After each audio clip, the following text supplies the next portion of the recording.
cruelty against women by her husband and relatives.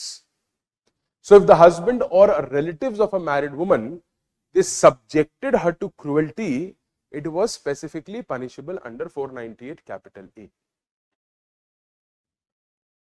Same provision was retained in section 85 of the Bharatiya Nyaya Samhita as well. And in section 85 of BNS, we have a punishment of 3 years and fine for any person who subjects a woman to cruelty, including husband and the relatives. And cruelty, the parameters are defined in section 86 of BNS. See, what I am trying to outline here is what is the need for this law. Why have we enacted a specific legislation, special legislation called the Protection of Women from Domestic Violence Act of 2005? What is the need? You understand, primarily the Domestic Violence Act is a civil remedy. Please understand. Primarily, it is a civil remedy that is being enforced. And be it the Vienna Accord, be it the Beijing Declaration, be it UN CEDAW, I will make you write all this, don't worry.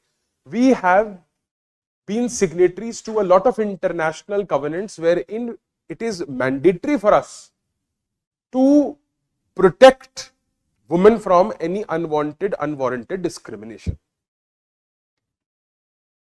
And ऐसा नहीं है सिर्फ कि domestic violence act ही इकलौता act है. This is one of the pivotal legislations. There are other such welfare legislations as well. For example the dowry prohibition act, that also is somewhere or the other putting an end to a very, very cruel practice of dowry. Right?